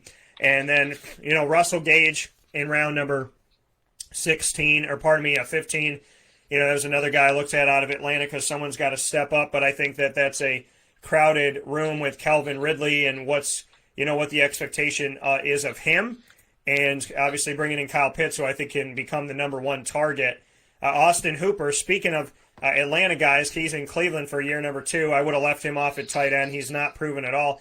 Chuba Hubbard's another guy I looked at, but this is only in a situation where Christian McCaffrey were to get hurt. I think he might get some goal line stuff, might get some big back stuff, might give Christian McCaffrey a break with the team maybe being a little bit nervous and wanting to, take maybe 20 carries a game or 15 a game and take a couple away from him just to keep him healthy throughout the season, especially coming back from injury. I think, Chuba Hubbard will get time, but at the same time, I was kind of sitting here like Darrell Henderson, touchdowns to Chuba Hubbard's. I think Darrell could get more because he's done more, but and he's not a rookie. He's coming in with some experience, but he is a guy I looked at. Alexander Madison, I looked at him too, backing up Dalvin Cook. Sony Michel, I'd leave him off at this point. It looks like a wasted pick by the Patriots, who typically don't take a skill player in the first round, and they took in N'Keal Harry within the last couple of years, and he's been hurt, hasn't shown himself. They took Sony Michel right before that, and he hasn't really shown himself either, even when healthy.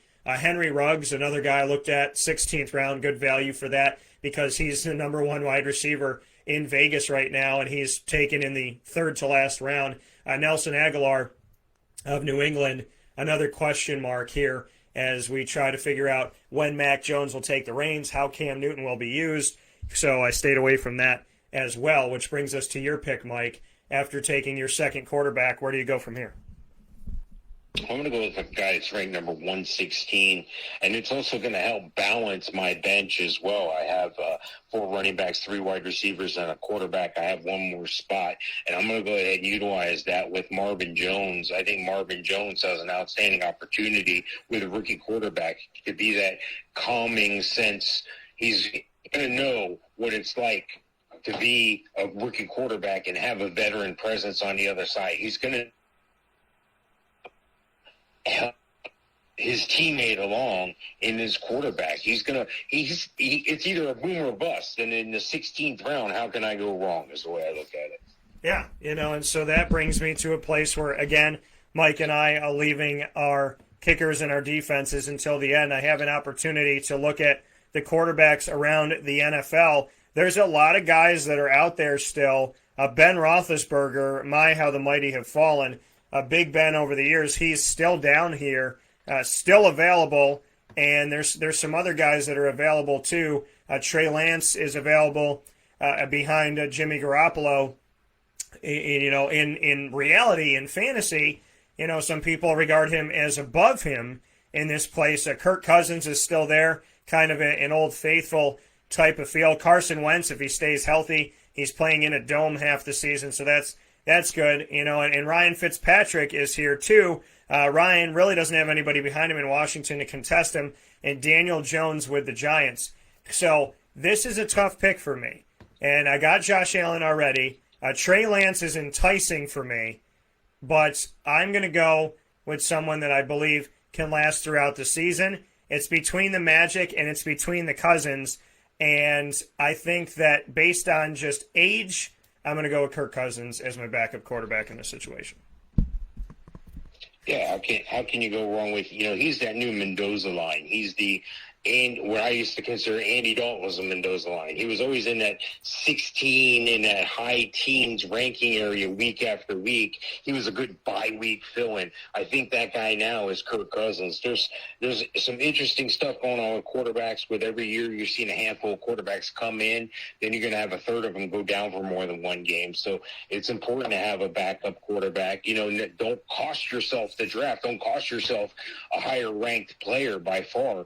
But, if it's close and you want to take the backup quarterback, that's not always a bad way to go, especially in the third to last round.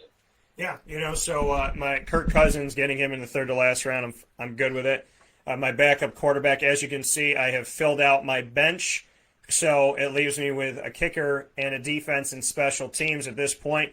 After Mike took Marvin Jones Jr., a guy from Jacksonville who could rise to be the number 2 guy on the team, could rise to be the number 1 guy. Really, all the juniors are fighting for a spot. Marvin Jones Jr., DJ Chark Jr., and Laviska Shenault Jr., who I picked up. And so Mike and I both got a Jacksonville receiver in this, with Trevor Lawrence coming into town. Le'Veon Bell going to Kansas City, second year there. He goes in round number 16. I'm okay with that. It's value. It's getting somebody late toward the end, but I don't expect much of anything from him. Again, Darrell Henderson, Chuba Hubbard. There's other guys that I think will get more of more touches, more opportunities than him. We saw 3 kickers go in round number 16, so after Justin Tucker, they waited a little while. Harrison Butker of Kansas City went. Rodrigo Blankenship out of Indianapolis. He went. Greg Zuerlein, who, if you get more points for how far they can boot it, for me, anything that's 39 yards or less, you get 3 points. For 40 to 49, you get 4 in my leagues. And for 50 plus, you get 5. Zuerlein's one of those guys that can boot it from 50 plus. So that's a good pickup for the team that was the first overall pick in this snake draft. And, but still Mike and I wait for our defenses and our kickers. And we saw Mark Ingram go, Tevin Coleman, Ingram in Houston. Again, the graveyard of what could have been. There's a bunch of running backs trying to fill that out. How Mark Ingram went from a great 1-2 punch, arguably maybe the best one a couple of years ago in New Orleans with him and Alvin Kamara. Then he goes to Baltimore and he's rendered obsolete. And here he is in Houston and trying to find his footing with a bunch of guys there that were Philip Lindsay was a starter, Mark Ingram was a starter, and David Johnson was a starter.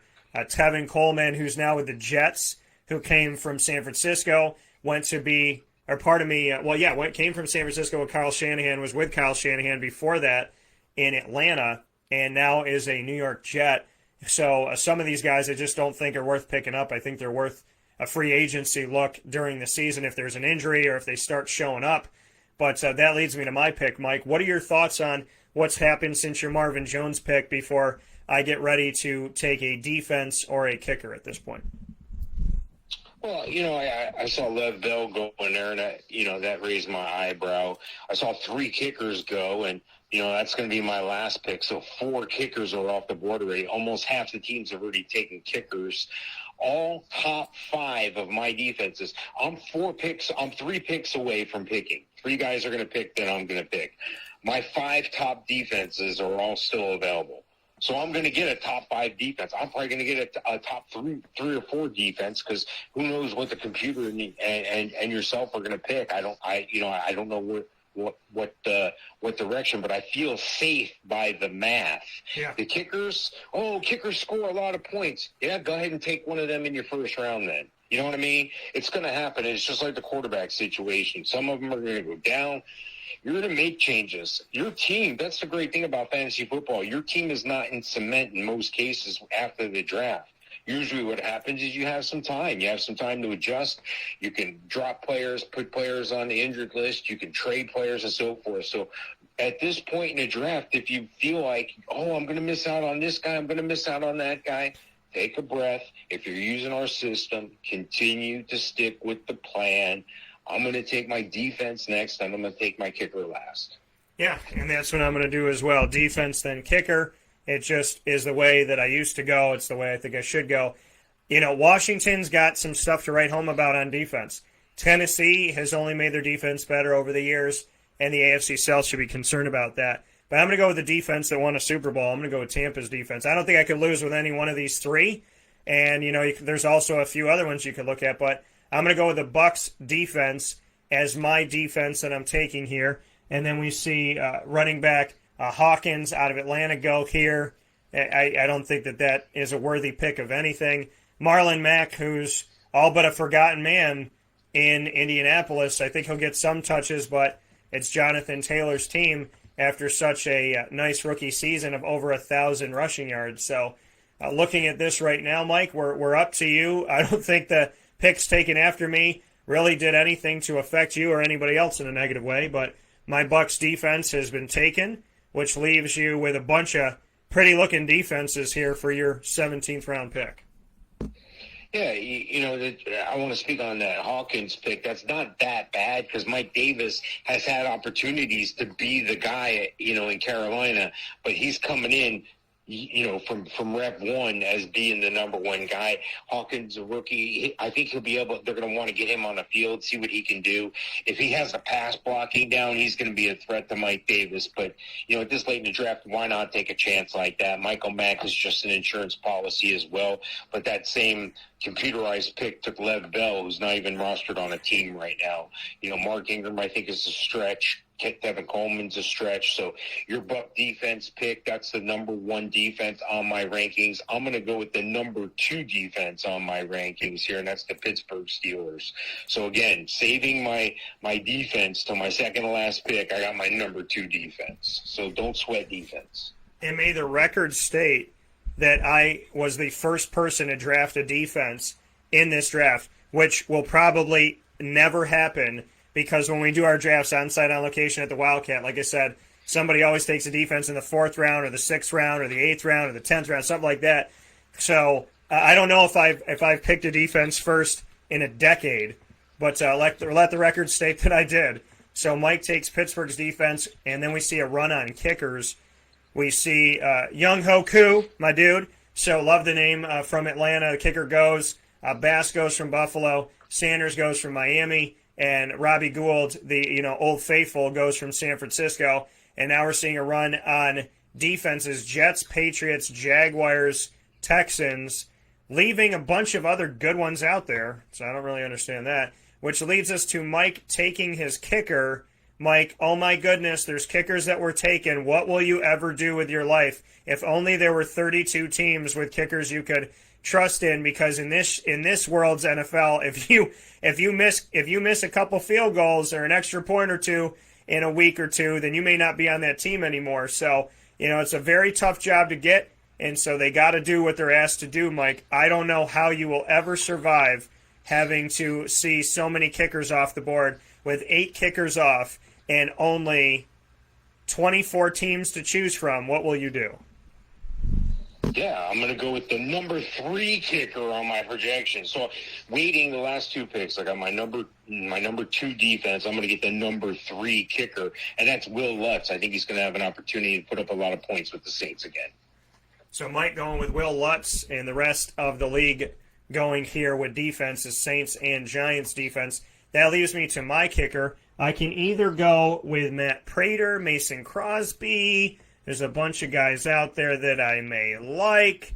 I'm going to go with the guy who has to kick them field goals for Tom Brady because we know they're going to be scoring points. I'm going to go with Ryan Suckup of the Tampa Bay Buccaneers, and that will leave the Chargers and the Broncos defense there. So that is where they go. So that is our draft, and I'm going to make a copy of this so that we have the draft set here. So we created a copy here, and I'm going to go and make sure that we can keep this draft. Go ahead. Are you making a copy? Yeah, I'd like to do this 2 more times if we can. This is basically July 1st, basically June, the end of June. If we did this at August 1st and again on September 1st, we can see movement, we can see growth. There might be some injuries. There might be some changes. Guys are going to get cut. Things are going to change. So, when we're doing this, if you're watching this in September, that's great. We'll probably still get, there's probably some still pertinent information here. Don't be spooked about, well, I only have one kicker. I only have one defense. What am I going to do? Well, you're going to drop somebody. When your defense is on the bye, I got a great defense. I'm going to drop somebody. And it may not be the Pittsburgh defense. By this point, maybe somebody gets dinged up, or maybe they're not having the year I thought they were. Maybe somebody's beat them out for a roster spot. So don't worry. There's plenty a year. That's what waivers are for. That's what ad drops are for. That's what trades are for. You're going to be fine based on the system we're using. Yep, and I got our entire draft here saved, so I'm looking at it right now, which is pretty cool. So I got all this set here for us, and Mike and I will take a step aside for a fast break, and we appreciate you being here inside of the Fantasy Football Power Hour 2021 Fantasy Football Mock Draft, brought to you only by the fantastic team at the Wildcat Sports Pub, 3680 Milton Avenue in Camillus, New York. Open 7 days a week for indoor and outdoor dining and for takeout and delivery. Call 315-487-2222. That's 315-487-2222 for the Wildcat. We'll be back right after this on Wake Up Call with Dan Tortora from inside of the Cafe Kubal studios.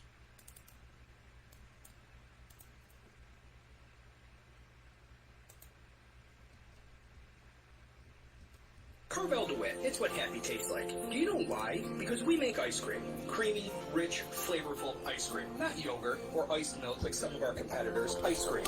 Fresh, by hand, daily. For the calorie conscious, we have something new for you. Our new Carvelite. Same great flavor, creaminess, and texture of our regular ice cream with only 35 calories an ounce. So whether you want an ice cream cake, flying saucer, dasher, carvalanche, hard or soft ice cream, we will satisfy your craving with our fresh, handmade regular or new Carvelite ice cream. Carvel DeWitt. It's what happy tastes like.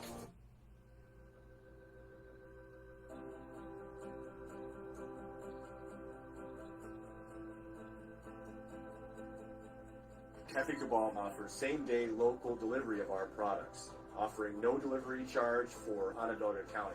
Shop cafecabal.com for fresh roasted coffee beans, cold brew, travel mugs, and all your essential Cafe Cabal needs. Cafe Cabal, coffee for the soul.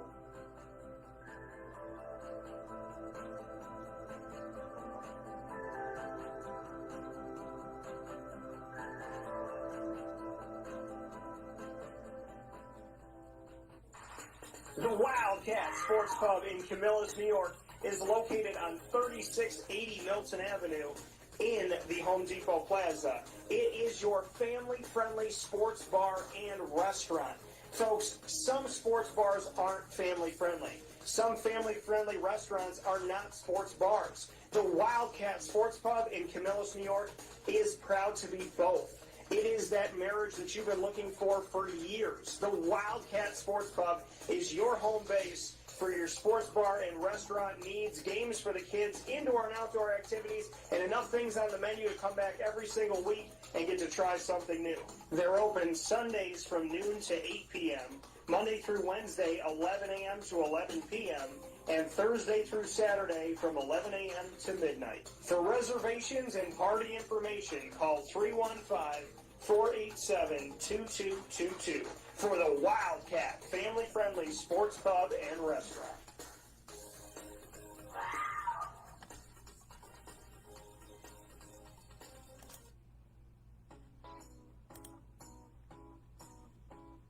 In these unique times, There are those in our community that give us a sense of normalcy and positivity. Pizza Man on 50 Oswego Street in Baldwinsville has been here for you for over 35 years and is here now. Call 315-638-1234 or order online at pizzamanbville.com to bring those familiar tastes into your home.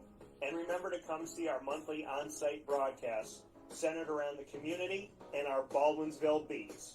Pizza Man in Baldwinsville. Any way you slice it, they are always here for you.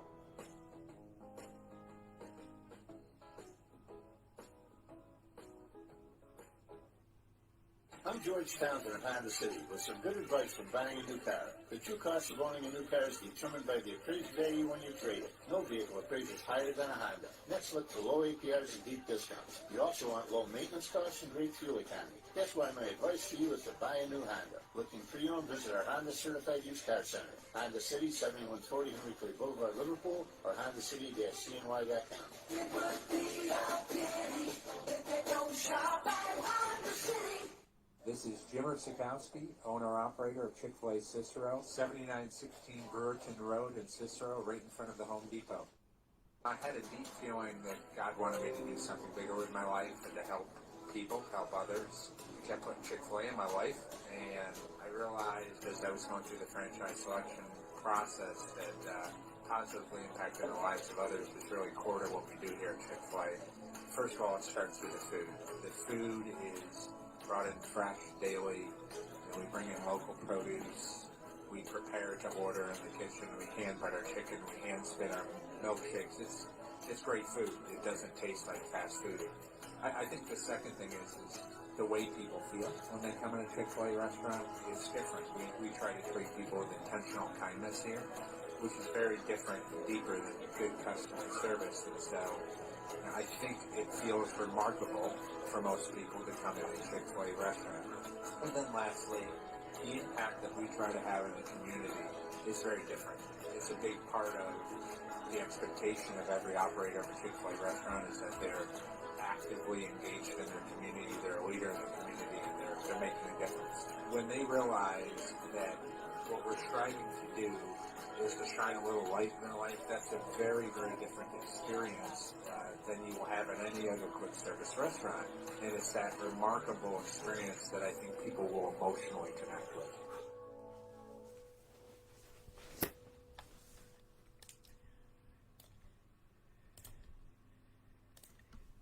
Welcome back here to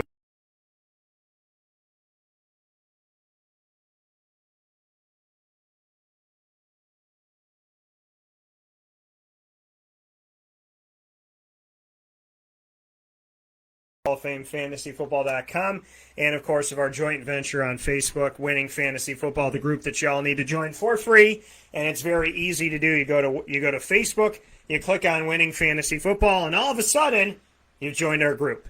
So make sure that you do that today, so you can talk with us all the time about fantasy football inside of the Fantasy Football Power Hour. You know we do this every Wednesday from 10 a.m. to 11 a.m. Eastern Time, but we took over all of Wake Up Call today for the Fantasy Football Power Hour takeover. And we did this today because we wanted to do the mock draft and really give you a feel for all that we got to do here today, which was a lot of fun, and really wanted to deep dive into the world of fantasy football in this mock draft. So we're excited we got to do this for you. And Mike and I have the entire draft all set up here, which is awesome. It's all set and done. It actually looks like stickers of when like you go to do the draft yourself and you get that draft board and you put the stickers up. So it's really cool, and we're going to be adding that here in a second. But Mike, you were saying before the break that what you would like to do is, here we are right around the beginning of July, the end of June, doing this mock draft. You think we should do it 2 more times as things develop and come about, and just see what it looks like. Obviously, the computer will do different things, and there might be players that have moved. There may be unfortunate, and hopefully not, if there's injuries that happen and whatnot. So you want to do this 2 more times before we get in. So you want to have mock draft 1.0, 2.0, and 3.0 for the people out there. Is that what you were saying? Yeah, absolutely. I think it's important. There's a lot that can change in the next 30 days. There's injuries that can happen. They're going to happen. Statistically, it happens. Somebody's going to, damage a knee or something. Even in this world where we're there's not practices. There's not practicing in pads. Teams hardly tackle anymore. I've seen it in games last year because teams don't tackle anymore. There were guys who thought a guy was running out of bounds. They let up. There's a guy who, they thought he was going to go, he thought he was going to drop the ball. They give up on plays. You got to see the play through the whistle. At the end of the whistle, if you haven't hit anybody, you got to ask yourself, what happened? What did I do wrong? If you're a defensive back or a linebacker, and at the end of the play, you haven't been on the ball or the guy that has the ball, you got to ask yourself, what did I do wrong? So, there's a lot that's going to change. Some older players on some rosters may not make the cut. That's going to create space for the young guy. How does that affect your draft? So we're not going to put you in a position where you're running out buying a magazine. Yeah, what the heck's a magazine anymore, right? But what I'm saying is there's some sites out there that will give you information that's been up for months. We're going to give you the most current information possible based on the situation as it is right now. If you're drafting now, you can use this mock draft. If you're drafting in a month, guess what? In a month, we're going to have another one. And we're a little over 2 months away from the season. Guess what? We're going to have a third one. So you're going to get the most up-to-date way to go. You don't have to copy my team. As a matter of fact, it's going to be hard to copy my team because it was in the middle of a draft. It's, one of, 180 players taken, or, each time it was up to me. So the bottom line is this. We drafted a mock draft based on our rankings today. In a month, we're going to do it again. And in 2 months, we're going to do it again. Yeah, and I'm excited about the opportunity to be able to do that and to be able to, have this come through the way that we're hoping for it to come through. So I'm very much looking forward to being able to do this. And the one that actually popped up here is not the correct end of our draft. So I'm going to take that off. But yeah, I mean, we've had the opportunity to do this mock draft today. This is Wake Up Calls Mock Draft 1.0, and then we'll have 2.0 and 3.0 to get you set because, like Mike said, injuries do happen, trades do happen, things do happen, movement happens all the time, and we have to be prepared for that. So we don't ever want to be stale here on the show, and we're not going to be, and that's how.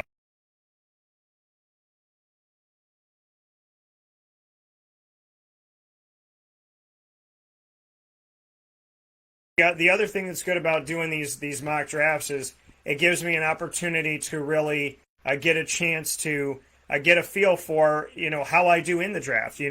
How did I react to it? How did I respond? And I think getting Derrick Henry was a good piece of my draft. I think looking at my wide receivers, knowing that first option at wide receiver was one guy was a 3, and that's Rondale Moore because he's a rookie. He could rise to a number 2. It could be a slot guy. Really good sleeper, a good flex. I think he could amount to be. So wide receiver-wise, I had 1s and 2s in reality, which is good for me. My running backs, I think I could have done better, but I think that Chris Carson and Derrick Henry are a nice 1-2 punch. A.J. Dillon, and, it's guys that if they really pan out. A.J. Dillon, Darrell Henderson, James Robinson, and how much he's going to be used in the offense. So those are kind of more question marks, but I think that there's, I think Carson and Henry healthy can carry me, and those guys don't have to do too much. My third or fourth running back I may play from week to week. Josh Allen I'm really fond of. Kirk Cousins, getting him as late as I did, I think is good. The Tampa Bay Buccaneers defense, I think, was really helpful for me. Just won a Super Bowl. And so I'm good with that. And, tight ends, I based on how our draft went, they went early. And so I waited a little bit longer. I would have Mark Andrews was my next pick, and he was taken in that round right before me. So I still think, he's arguably a top 3 guy. So, to see Kelsey go, you kind of expect somebody to go high on Kelsey. And I had a chance to get Kittle, and I didn't take him, and he went. But I thought Mark Andrews would come back around. Noah Fant, I'm kind of on the fence about him. But I think I could have gotten either one of the New England guys at one point, and I think that there's value there. So if you fall into a place where you don't get the top 3, top 4, then I do think, the New England guys, Noah Fant, good value to get. And I think Evan Ingram, he could be a top 5 tight end if he's healthy. So, having him as my backup is not bad. So all in all, I think I did well. I think I navigated against a simulator that was very smart in most cases. Some cases, question marks, but in a lot of cases, I think they were smart. And so, I think I like my team, all in all, put together. I think between Josh Allen and Derrick Henry and Calvin Ridley and some of those guys there, I could have 3, 4 guys, 5 guys that could really carry my 10-team roster from week to week. So I'm good with my picks. I think overall I did well. I think there's places I could be better. I think running back I could have definitely been better and a little bit better at tight end. But I like my receivers. I like my move on Josh Allen after Pat Mahomes went. And, yeah, so I think all in all I would probably give myself a low-end A, a high-end B. Maybe a B in places to work. Maybe a B+. Maybe an A-, B+. What do you think about yours? I'm happy. I'm looking at this, and I'm looking through the first 10 rounds, and my pick in the 10th round was the 5th pick, so that puts it at pick basically 105. I guess is 10. Yeah, 10.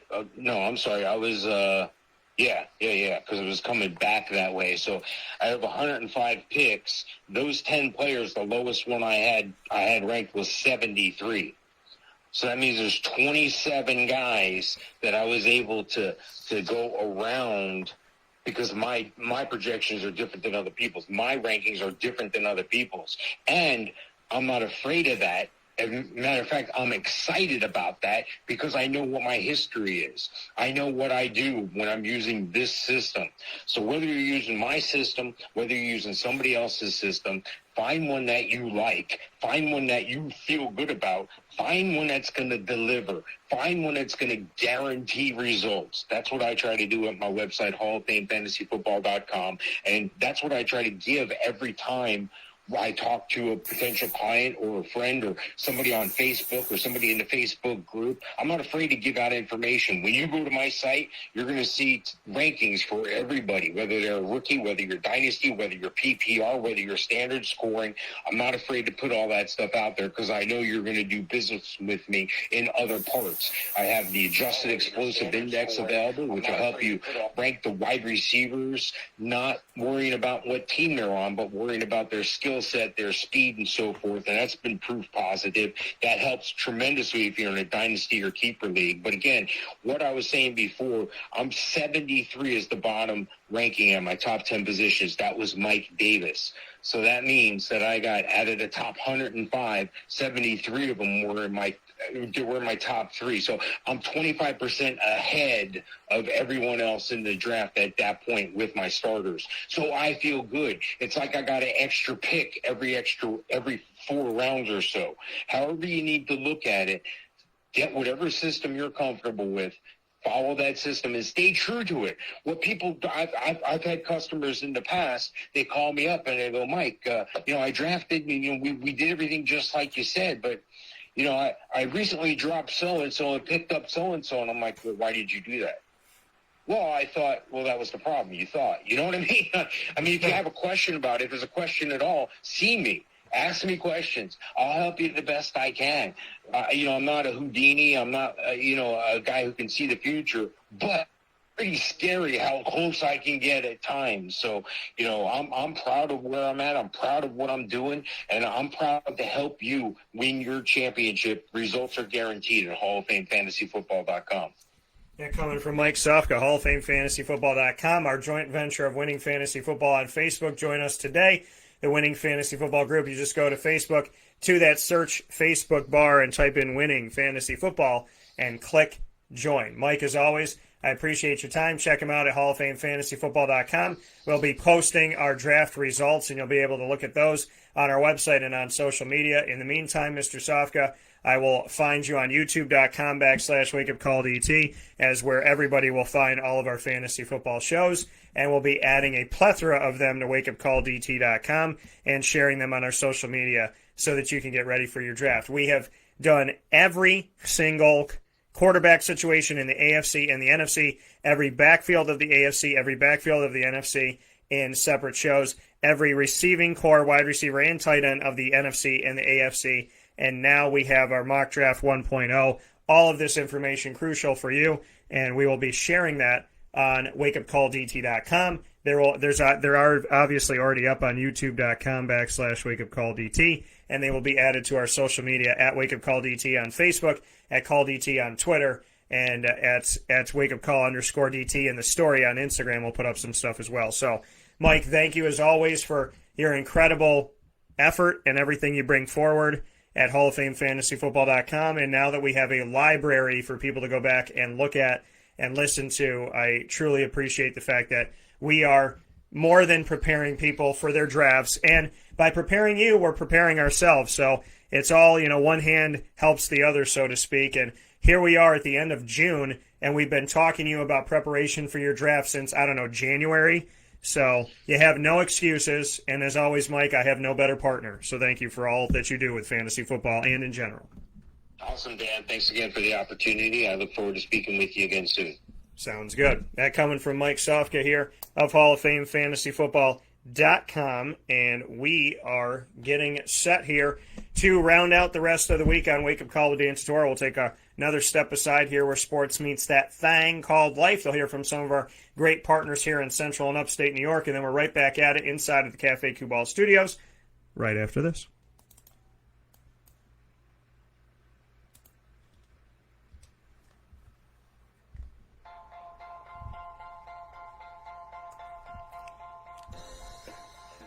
Cafe Cabal Mobile Cafe brings the cafe experience to you. We'll roll out to your neighborhood or office, ready to serve our locally crafted espresso bar to our loyal patrons. Inquire at cafecubal.com. Cafe Cubal, coffee for the soul.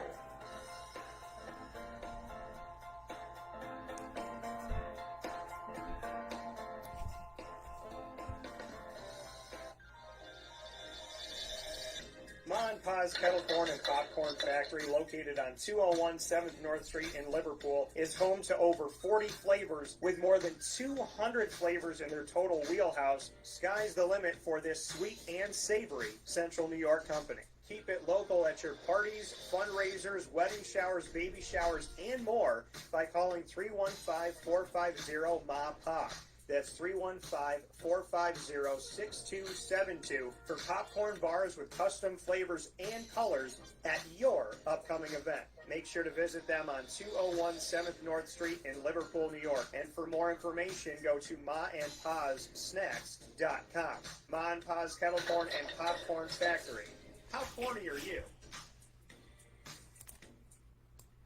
The Millhouse Market, located on 3790 New York 13 in Pulaski, New York, is worth the drive every time. Make sure you download their app on the Google Play or Apple App Store, and you'll have everything at your fingertips, from their entire menu to directions from wherever you are to get to 3790 New York 13 in Pulaski, New York.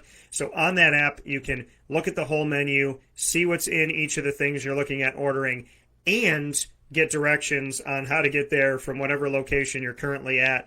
Ingrained in our community and ingrained on our taste buds, there is nothing like the Millhouse Market. And from their homemade breads to their desserts to their brick oven pizzas, quinoa bowls, rice bowls, and the sandwiches named after the families that helped to settle today's Pulaski, they are absolutely, positively worth the drive every time. Every Tuesday through Saturday from 7 a.m. to 8 p.m. and on Sundays from 7 a.m. to 3 p.m. They have their drive-through open, grab-and-go window to get your food and be on your way. They also have the opportunity for you to go inside and sit in their indoor dining, and their bistro menu changes every weekend, so you can go in there on the weekends and get something totally different off of their specialty menu that changes every week. And of course, you can go in their general store and pick up local honeys, local syrups, as well as local clothing, local children's toys, and local spices and whatnot. So make sure you head in there, as they support the local community themselves and go beyond themselves to help others.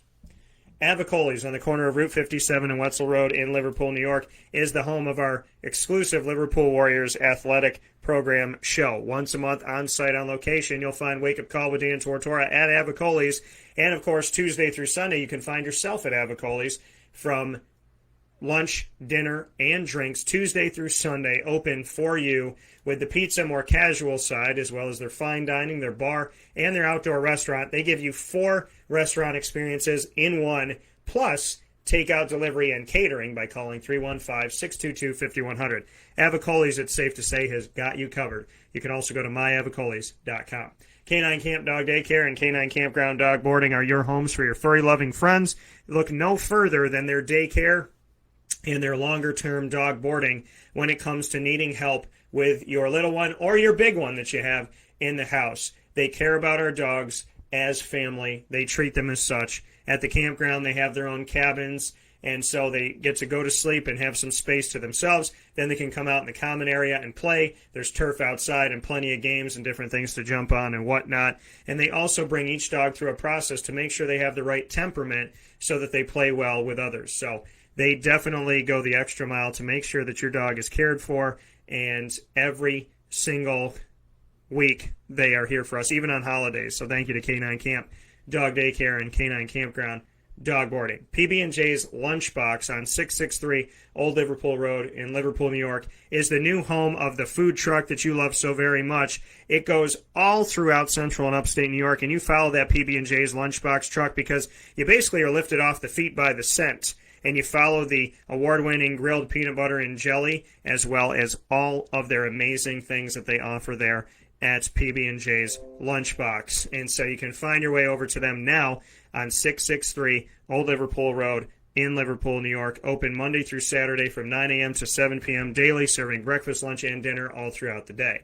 Victory Sports Medicine and Orthopedics, there for you on 791 West Genesee Street in Skaneateles, New York, minutes from Skaneateles Lake, and a beautiful, beautiful place to go. When it comes to wanting to get better, be it through rehab and physical therapy or surgery or whatever it may be, they are there for you to take care, and preventative care as well. They're there for you to help you and do all that they can at Victory Sports Medicine and Orthopedics. One of the things that they do that has gotten me going back every single year is they listen to their patients, they tell you what they're doing, and they care.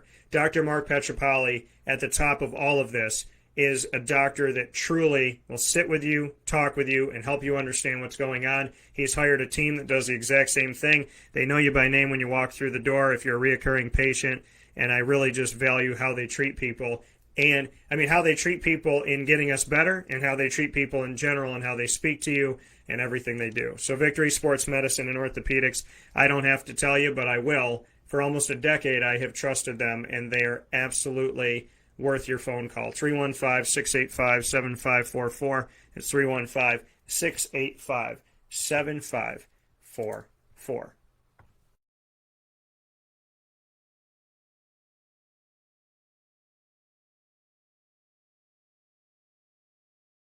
Is only mock draft 1.0. My goodness.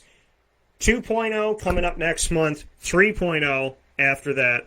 We will get you ready for your draft, and we will be with you all the way through. Every Wednesday, 10 a.m. to 11 a.m. Eastern Time, you have the Fantasy Football Power Hour, proudly presented by the Wildcat Sports Pub, 3680 Milton Avenue in Camillus, New York. Open 7 days a week, indoor and outdoor dining, and open 7 days a week for takeout and delivery. 315-487-2222.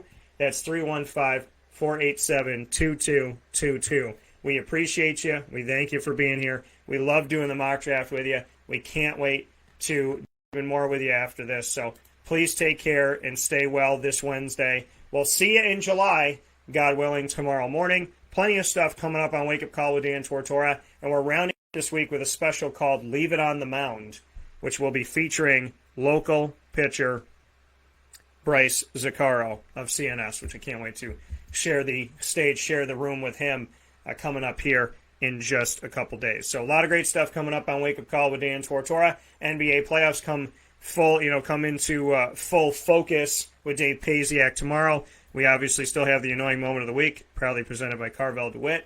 We have Lead with Juanita Ward, presented by Chick-fil-A Cicero and Chick-fil-A Clay as of tomorrow.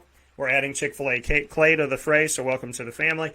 And, of course, we'll have the opportunity to give you the top dog of the week, proudly presented by Canine Camp Dog Daycare and Canine Campground Dog Boarding. So A lot of good stuff.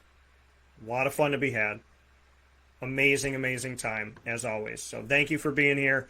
Thank you for your listenership. Thank you for your viewership. Thank you for your support, bookmarking, and subscribing. WakeUpCallDT.com. Thank you for your liking at WakeUpCallDT on Facebook and clicking follow on Twitter at CallDT and on Instagram at WakeUpCall_DT. In the meantime, and as always, God bless. No stress. Do your best. I'll talk with you soon.